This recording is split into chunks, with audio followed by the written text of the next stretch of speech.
અંકિતાબેન રડે છે શું કામ? હા, શું થયું? કોઈ કઈ કીધું નહીં, તો? રોનક સાથે બહાર જમવા ગઈ હતી ને, હા, તો એણે વાત કરી કે ધામધૂમથી જો લગ્ન કરવા હોય ને તો જ લગ્ન કરવાના છે, નહીંતર અમે સગાઈ મૂકી દેશું. તો કોણે ના પાડી છે? બા અંકિતા, આ હું રોવા ધોવાનું ચાલુ કર્યું. લગ્ન નજીક આવે છે ને, અને આ છે ને તમને છોકરાઓને કાંઈ ખબર ન પડે. એ વેવાયારે હું વાત કરી લઈશ. અમે વડીલો મળીએ ને એટલે બધુંય સરસ થઈ જાય. ઉપાધિ ન કર. ક્યારે વાત કરશો તમે? હા, કરું છું હા હમણાં. કહે છે કે છે ને આ ધામધૂમથી લગ્ન નહીં કરો તો એ લોકો સગાઈ મૂકી દેશે, તો પણ હજી તમે એમ કહો છો કે હું ત્યાં વેવાઈ સાથે વાત કરી લઈશ એમ? હા. અરે વેવાઈને ફોન કરીને એમ કહો કે ધામધૂમથી તમે તારે જાન લઈને આવજો ઘરે. એમ ન કહેવાય, ખોટી વાત છે. મેં કીધું એમ જ કરવાના છે. અહીંયા આપણા ઘરે મહારાજ બોલાવીને લગ્ન કરી નાખવાના છે ને પછી એના ઘરે જઈને એને રિસેપ્શન જેવું ગોઠવે ને, બહુ થઈ ગયું. ત્યાં જમણવાર કરશે ને આપણે જાવું. આવું બધું તમે એમને કઈ દીધું? હા, હું હતો તમે હતા તો તમે શું કરતા હતા ઉભા? રોકવાની કોશિશ કરતો હતો, સમજાવતો હતો કે બસ બસ, પણ બ્રેક મારે તો ને. મને લાગતું જ તું કે રોનક કુમાર આવશે ને એટલે કંઈક નવું થશે. તો થયું ને નવું. ધામધૂમથી કરવાના કેટલા રૂપિયા ખર્ચવાના હતા, તો જો હાવ સસ્તામાં પતાવી દીધું. પણ બા, એને એકનો એક દીકરો છે તો ધામધૂમથી ન કરે ભાભી. તો મારે ક્યાં ચાર પાંચ છે? તું એકની એક નથી? પણ તમારા જેવા લોભી એ લોકો નથી એનું શું? એ એને લોભી ન કહેવાય, કરકસર કહેવાય. કેવી વાત કરો છો તમે લોકો? કર કસર આખી જિંદગી કરી કરીને કેટલું ભેગું કર્યું છે, ક્યાં નાખશો? વાપરો ને બેનના લગ્નમાં. એ મર્યા ત્યાં સુધી રાખવું પડે. કાલ સવારે દવાખાનું આવ્યું તો પૈસા વગર કરશું શું? પણ તમે દવાખાને ક્યાં જવા જ દો છો? આમને શરદી થઈ હતી તમે જવા દીધા? નહીં, પણ ઈ તો તું સમજે નહીં. એ ચાર છીક આવી તો એના માટે કઈ દવાખાનું કરાતું હોય? કેવી વાત કરો છો? બા, તમારે શું જરૂર હતી આ બધું બોલવાની? આ છોકરી રોવે છે ઊભી ઊભી, તમને કઈ દયા આવે છે એના ઉપર? નો જ આવે ને, કારણ કે આ તો છોકરાઓ છે. આટલી આટલી વાતમાં રોઈ પડે. મારે હું બધું એને સંભાળ્યા કરવાનું? બસ બા, બહુ થયું હવે તમારું. હા, જ્યારે જુઓ ત્યારે ગમે તે વાતમાં તમે કહો એમ જ કરવાનું, અને બધી વાતમાં કરકસરાય. અરે કેટલાક રૂપિયા બચાવવા માંગો છો? હું છે ને બેનના લગ્ન ધામધૂમથી કરાવવા માંગુ છું. તમે છે ને વેવાઈને કઈ ફોન ન કરતા, હું મારી રીતે ફોન કરીને કહી દઈશ. તો શું કમાઈ છે એમને નથી પડી પૈસાની, તમે શું આટલા બધા પાછળ પડી ગયા છો? હા, તમને લોકોને હું કામ પડે? અને આ જો આ નવું મને પૂછ્યા ગાયચા વગર લઈ આવ્યો તું. હું કામ લાવ્યો? અને આ કેટલા ગોપી લાવી લાવ્યો? છે. ગોપી આ તું લાવી? ક્યાંથી આવ્યા પૈસા? ક્યાંથી આવ્યા તારી પાસે? બોલ. આ એના પિયર ગયા હતા ને મળવા ત્યારે લાવ્યા છે એ શોર્ટ.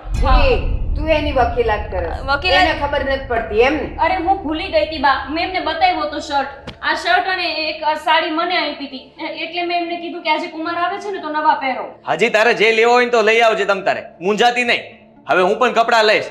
હા, બાની બીકમાં ને બીકમાં કપડાં પણ પોતે લાવે. મારી દરેક વસ્તુ એ ખરીદી કરે. અત્યાર સુધી એ જ કરતા આવ્યા છે, અને તારી ખરીદી પણ એ કરે. તારે કઈ કટલેરી લેવી હોય તો બા નક્કી કરશે કે તારે કટલેરીમાં બોરિયું લેવું કે બક્કલ લેવું. હા, બધી વસ્તુમાં તમે કહો એમ જ અમારે કરવાનું. તમને કાંઈ ખબર ન પડે. આ બજારવાળા છે ને આ નાની છોકરીઓ ભાળીને એને લૂંટી લે. હા, આપણને લૂંટી લે, આપણને કઈ ખબર ન પડે. અરે નાનામાં નાની વસ્તુ પણ અમારા બે માણસની તમે લાવો છો, આવી રીતે તો ના હોય પછી. તો એ મારે જ ધ્યાન રાખવાનું હોય ને. તમારા બધાની માં કોણ છે? હું છું ને. અને હું ધ્યાન નહીં રાખું ને તો લોકો વાતો કરશે. લ્યો, માં કાંઈ ધ્યાન નથી રાખતું. પણ બા, આ બે કઈ દૂધ પીતા નાના છોકરાઓ નથી કે કઈ ખબર ન પડે? હવે તો એની વસ્તુ એની જાતે લેવા દ્યો. હા, સાચી વાત છે.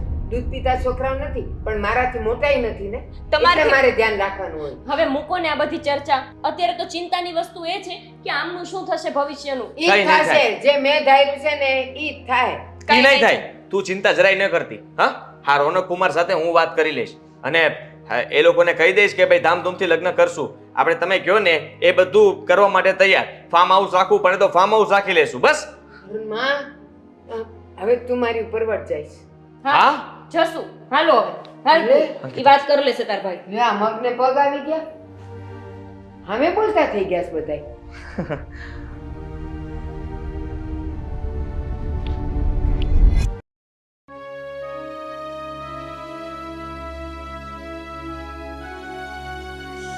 આજે મને આમ કઈ મજા જેવું નથી લાગતું. હા, બા પણ છે ને ધોમ તડકામાં મને કપડાને એવું ધોવડાવ્યા રાખે. કંઈક તો એમાં મારી મજા બગડી ગઈ છે. સારું થયું તમે આવી ગયા. આજે મને આમ કંઈ તબિયત સારી નથી લાગતી. વીટો આવે છે, આમ થોડા ચક્કર જેવું આવે છે, થોડા થોડા ઉબકા આવે છે. કઈ આવે છે? મને એવું લાગે છે કે હોસ્પિટલ જવું પડશે અને બા હોસ્પિટલ જવા નહીં દે. અરે. કરવું શું એ નથી સમજાતું. જો આ ક્યારનું થાય છે આવું બધું? બહુ વધારે દિવસ નથી થયા એટલે તો મેં તમને વાત નથી કરી.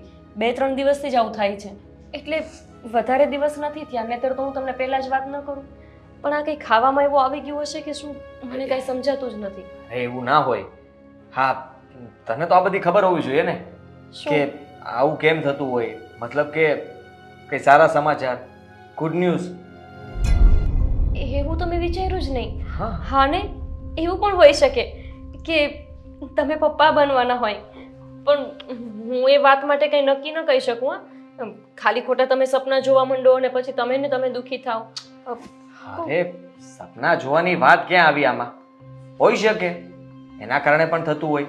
અને હા, જો હું પપ્પા બનીશ તો તું મમ્મી પણ બનવાની જ છે ને? તો જાણવું પડશે ને? હા, એ જ હું તમને કહું છું. આપણે હોસ્પિટલ જે આવીએ ને એટલે ખબર પડે કે આપણે વિચારીએ છીએ એવું છે કે પછી કોઈ બીમારી છે. હોસ્પિટલ જવાની કઈ જરૂર નથી. કેમ? હવે તમે તે મમ્મીની જેમ કંજૂસાઈ કરશો? કંજૂસાઈ નહીં. પણ હોસ્પિટલ જશો તો જ ખબર પડશે ને. આદિત્ય, એવું કોણે કીધું? હા, ચેકઅપ માટે બીજું આવે છે કંઈ જેનાથી તમે ચેકઅપ કરાવી શકો, એટલે ઘરે જ ચેકઅપ કરી શકો અને તમને ખ્યાલ આવી જાય કે બાળક છે કે નહીં. એવું પણ આવે છે? હા, મારા ખીચામાં 100 રૂપિયા પણ નથી. તારી પાસે છે અને બા પાસે માંગીશ ને તો જીવ ખાઈ જશે મારો. 100 રૂપિયા શેના માટે? મેડિકલમાંથી ફટાફટ તને લઈને આપું ને, તું ચેક કરી લે. હા, એ મેડિકલમાં જ મળી જાય ને. હા, પણ મારી પાસે 100 રૂપિયા નથી. તમારી પાસે હોય તો લઈ આવો ને, અને જોડે પૂછી લેજો કે કેવી રીતે ચેક કરવાનું. એટલે શું છે કે ખબર પડી જાય, પછી આપણે ઘરમાં બધાને સારા સમાચાર આપી દઈએ. હા હા ભાઈ, હું લઈ આવી આપું, પણ નથી મારી પાસે પૈસા. બા પાસે માંગવા જ પડશે. હા, તમે કેવી વાત કરો છો? હવે આવી વાત હું કઈ બાને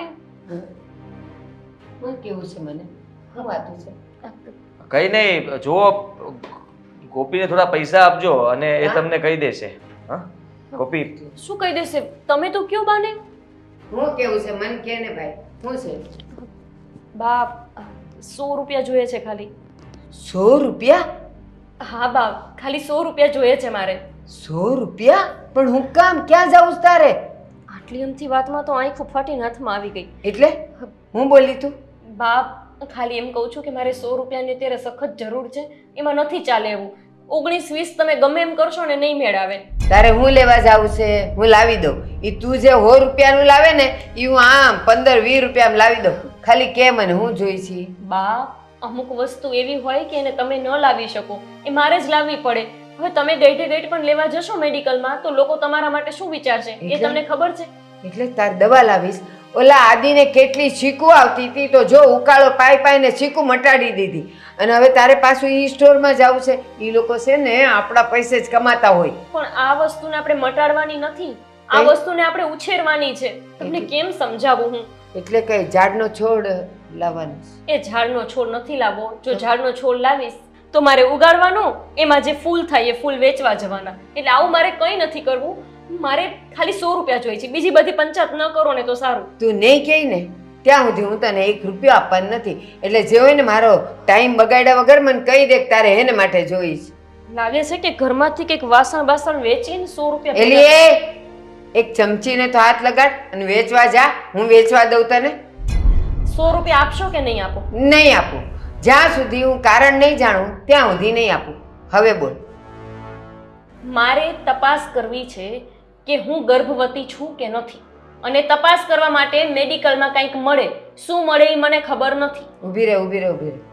તું ગર્ભવતી છે કે નહીં એટલે તાર પેટમાં કંઈક છે કે નહીં છોકરું એમ? હા. અરે બુદ્ધુ, આ અમારા જમાનામાં એ બધું કાંઈ નહોતું. આ આજકાલની છોકરીઓને છે ને આ સ્ટોરવાળાએ ગાંડિયું કરી મૂકી છે. મારી વાત સાંભળ. એ તને જ્યારે કાંઈક થતું હોય ને, ઉલટીઓ થાય છે નહીં, ચક્કર આવે છે નહીં, શરીરે થાક લાગે છે નહીં, એવું બધું કંઈ થાય ને ત્યારે મને કહેજે.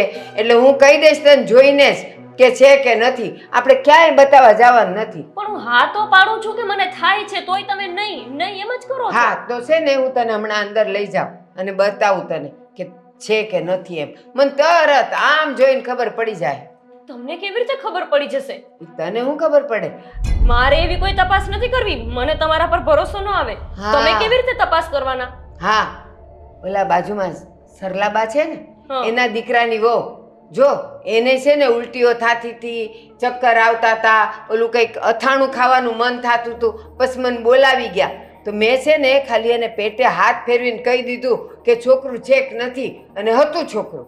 પણ બા તમે પેટે હાથ ફેરીને એમ કહી દો કે છોકરું છે અને પછી ન હોય તો અમારા સપનાઓ કેવા તૂટે? તમે ડાક્ટર નથી, શું કરવાને ડોક્ટર બનો છો? ઠીક તો તું ઓલું જે લઈ આવીશ 100 રૂપિયાનું, અને એમાં એમ જ આવશે કે છોકરું નથી તો તાર સપના નહીં તૂટે. ખોટા 100 રૂપિયા નો નખાય. 100 રૂપિયાનું 8 દીનું દૂધ આવી જાય. એટલે વાત કરે છે. મેળ નહીં આવે ને? ના નહીં આવે. ભગવાન, કંટાળી ગઈ. લ્યો આજકાલની છોકરીઓ એ અમારે તો છે ને હુયાણું આવતી અને પેટે હાથ ફેરવીને કહી દેતી કે છોકરું છે કે નહીં. અરે એ કહી દેતી કે દીકરો છે કે દીકરી. અને આજકાલની લ્યો મશીન લઈ આવશે ને એનાથી જોડે. હે ભગવાન, ક્યાં ભોગવાન. મારી વાત તો સાંભળો. હા બધામાં મારો શું વાંક છે? તમે પપ્પાને સમજાવો ને કે મારા મમ્મીને સમજાવે. નાના પપ્પાને સમજાવવાની વાત નથી કરતી, એને કહો મારા મમ્મીને સમજાવે. અમારી તો વાત માનતા જ નથી. એ રામ. અંકિતા પછી ફોન કરું તમને. બેટા કાં અહીંયા બેઠી છે અને આ રોજ કાં તબિયત નથી હારી? દવા દઉં? ઉકાળો કરી દઉં? એક તો તમે ઘા મારો છો અને ઉપરથી મલમ લગાવવા આવો છો અને પાછા પૂછો છો હું થયું એમ. બેટા કોનો જમાઈનો ફોન હતો ને, માની ગયા ને એના પપ્પા. મને ખબર જ હતી કે એ માની જ જાય. આ તમે લોકો છોકરાઓ કેવા, અમે વડીલો વાત એમાં રડે શું? હવે જો દરેક દીકરી સાસરે તો જાય ને બટા. આ તો હું કઈ સાસરે જવા નથી રડતી. તો? તમને લાગે માની ગયા. જે બાપને એકનો એક દીકરો હોય એને કઈ હરખ ન હોય કે ધામે ધૂમથી લગ્ન કરે? અને તમે કેટલો લોભ કરો છો બા. એટલે ઈ નો માયના નો જ માને ને, ઈ થોડા માને. હું કહેતા હતા? હગાઈ તોડવાની વાત કરે છે, બીજું કઈ નથી કહેતા. હવે ઠીક હવે એના પપ્પાને નથી રાખવું ને રોનકને નથી રાખવી હગાઈ. ઠીક તો એને હગાઈ તોડવીશ ને તો એમાં કઈ આપણા આંસુ ન વહાવાય. સાંભળ, એનાથી હારો મળી જાય. તું હું કામ ઉપાધિ કરે? એના માટે કઈ આટલા બધા આંસુડા થોડા પડાય? આ કઈ ઢીંગલા પોતિયાની રમત છે બા કે એની કરતા હારો મળી જાય? એકા બીજા પ્રત્યે લાગણી બંધાણી હોય એ તમને નથી ખબર પડતી કઈ? લ્યો, મન નો ખબર પડતી હોય? લાગણીઓ બંધાણી હોય તો તને જ બંધાણી હોય. એને ન બંધાય તો એને થોડીક બાંધછોડ ન કરવી જોઈએ. અને હું તો એના હારા માટે કહું છું ને, હું એના પૈસા બચાવું છું ને. તમે ખાલી છે ને તમારા પૈસા બચાવો, બીજાના ઘરના પૈસા બચાવવા નથી જવા. આ તમારા પૈસા બચાવવાના ચક્કરમાં મારી જિંદગીમાં હોળી કરી છે તમે. હોળી નત કરી. તું સમજતી કાં નથી? હા હજી તમે મને સમજાવો. તમારે તો કઈ સમજવું જ નથી. બટા હું સમજુ છું, બધુંય સમજુ છું. પણ મારી વાત સાંભળ. આપણા નસીબમાં ન હોય ને એ ન મળે, પણ એનાથી હારો મળી જાય. નસીબમાં જ છે, પણ નસીબમાંથી તમે ઘા કરો છો. હું કાંઈ નથી કરતી. આ દીકરી રાતના દી રોવે છે એ તો કાંઈ દેખાતું નથી. બસ રૂપિયાની કંજૂસાઈ ને કંજૂસાઈ ઠાઠડીએ બાંધીને જાઓ તો ઈ. મારે કાંઈ બાંધીને નથી જવું. તો પછી વાપરો ને. એમ ન વપરાય. આ તમે લોકો કાંઈ સમજો નહીં. અને ક્યાં ખોટા ખર્ચા કરવા છે આમાં? લગ્ન તો જિંદગીમાં એકવાર કરવા પડે ને. હા તો એટલે પૈસા ઉડાડી દેવાના? કે બધા થોડી ઉડાડવાની વાત કરું છું. ના ના, એમ ન કરાય. તું ઉપાધિ કરવા, બધાય હારાવાના થઈ જાય. હું આમાં હારાવા ના થાય. કાલ સવારે આવશે બધું પાછું દેવા. હું મોઢું દેવો તમે એને. લઈ લેવાનું અને પછી આપણે બીજા સગાઈ કરીએ ને દઈ દેવાનું પાછું. તમે તો હાવ નાક કાન વગર ના જોવો. શરમ જ નથી જરાય તમારામાં. તને હું કહું, મારામાં બધુંય છે. ઉંમર છે, અનુભવ છે, શરમ છે, પણ આ તમે છોકરાઓ કાંઈ સમજો નહીં. જા તારી હારે વાત શું કરે, રેડ્યા કર. પણ હું તો કહું છું કે જે મેં કીધું ને એમ જ થાય. સારું તો મરવા દ્યો અમને, બીજું હું.